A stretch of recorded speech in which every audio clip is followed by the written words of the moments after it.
Sir చెప్పండి ఈరోజు minority వర్గానికి సంబంధించిన వ్యక్తిని ఈరోజు ఇక్కడ నియోజకవర్గ ఇన్ఛార్జ్గా నియమించారు. ఖచ్చితంగా ప్రజలందరూ కూడా ఆదరిస్తారా? ముఖ్యంగా షేక్ ఆసిఫ్ అంటే గతంలో పార్టీ కోసం ఎంతో కృషి చేశారు. ఆయనకి టికెట్ రావడం గెలుపు కోసం మీరు ఏ విధంగా ముందుకెళ్తారు? ఇప్పుడు మా ప్రియతమ నేత జగన్మోహన్ రెడ్డి గారు మైనార్టీ నేతకి ఇచ్చారు. ఇప్పుడు ఈక్వేషన్స్ ప్రకారం ఇప్పుడు వెల్లంపల్లి అన్నకి తీసుకెళ్లి సెంట్రల్ నియోజకవర్గం ఇచ్చారు. షేక్ ఆసిఫ్ అన్నకి ఇక్కడ ఇచ్చారు. ఆల్రెడీ ఈ నియోజకవర్గంలో మైనార్టీ నాయకులు మైనార్టీ ఓటింగ్ చాలా ఎక్కువ ప్రభావం ఉంది. ఆల్రెడీ ఇది వైసీపీ 2014 ఏంటి 2019 కానీ 2024 కూడా హ్యాట్రిక్ కొట్టబోతున్నాం మనం. మైనార్టీలు అందరూ వైసీపీ అండదండతోనే ఉన్నారు ఇక్కడ అందరూ. ఎవరు దాంట్లో ఎటువంటి ఇది ప్రశ్నే ఉండదు. సైడ్ ఇక్కడ పోతిన మహేష్ అంటూ నేను అంటున్నారు, ఇంకోవైపు బుద్ధ వెంకన్న నేను లేదా నాగులు మీరాకి ఇవ్వండి అని అంటున్నారు. ఒకవేళ టీడీపీ జనసేన కూటమిలో ఉన్నారు కదా, వాళ్ళు పటిష్టంగా లేరని భావిస్తున్నారా? ఏం చెప్తారు మేడం?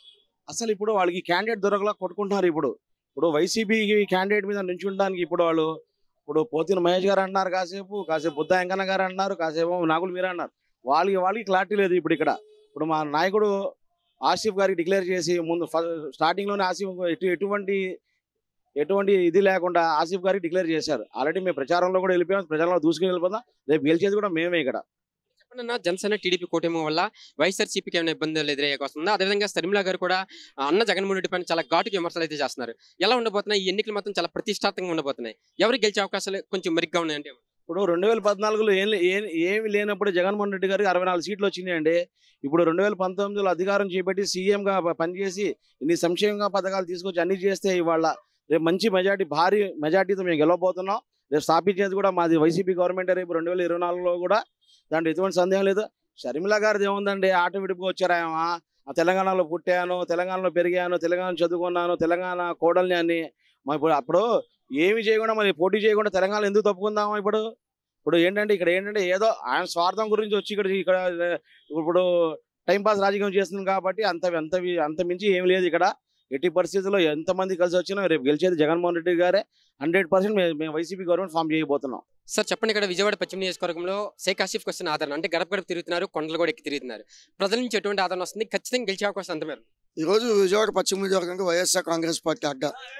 ఈ నియోజకవర్గంలో గతంలో ఇద్దరు పార్టీ వ్యక్తి నుంచి ఇద్దరు శాసనసభ్యులు గెలిచారు, ఒక మంత్రిగా గెలిచారు. ఈ నియోజకవర్గం గతంలో వెల్లంపల్లి శ్రీనివాస్ గారు అనేక రకాల అభివృద్ధి చేశారు. అదే బాటలో ఈరోజు ఒక మైనార్టీ సామాజికం చెందిన వ్యక్తి, ఒక సామాన్య కార్పొరేటర్ నుంచి వచ్చిన వ్యక్తి ఆసిఫ్ గారు. ఒక జగన్మోహన్ రెడ్డి గారు ఒక సామాన్యులకి సీకిస్తారని దాంట్లో నిదర్శనం ఆసిఫ్ గారు. ఖచ్చితంగా ఈ నియోజకవర్గంలో ఎవరు వచ్చినా సరే ఇక్కడ మైనార్టీ అభ్యర్థి కాబట్టి ఆసిఫ్ గారు మంచి మెరితో గెలుస్తారని ప్రజలందరూ కూడా మంచి స్పందన ఉంది ఆయనకి. ముఖ్యంగా వెనుకబడిన కులాలు, ఎస్సీ, ఎస్టీ, బీసీ మైనార్టీలు జగన్మోహన్ రెడ్డి గారికి అండగా నిలబడ్డారు కాబట్టి ఆసిఫ్ గారు ఖచ్చితంగా గెలుస్తారు. పోతిన మహేష్ నేనే ఎమ్మెల్యే అభ్యర్థిని అంటూ ఆయన ప్రచారం చేసుకున్నారు. ఇంకోవైపు బుద్ధ వెంకన్న నేను కానీ నాగులు మీరా కానీ పోటీ చేస్తామంటున్నారు. అంటే వాళ్ళు కలిసి వస్తే ఆల్రెడీ పొత్తులో ఉన్నారు, వాళ్ళు కలిసి వస్తే ఎలా ఉండబోతుంది? వాళ్ళు సీక్ ఇంతవరకు ఎవరికి గిసేయలేదు. వాళ్ళు ఎవరు పోటీ చేస్తారో వాళ్ళకే తెలియదు. వాళ్ళందరూ కలిసి వచ్చినా, వాళ్ళు 10 పార్టీలు కలిసి వచ్చినా మేము ఒంటరిగా వస్తాం. జగన్మోహన్ రెడ్డి గారు చేసిన అభివృద్ధి సంక్షేమ కార్యక్రమాలు మమ్మల్ని గెలిపిస్తాయి.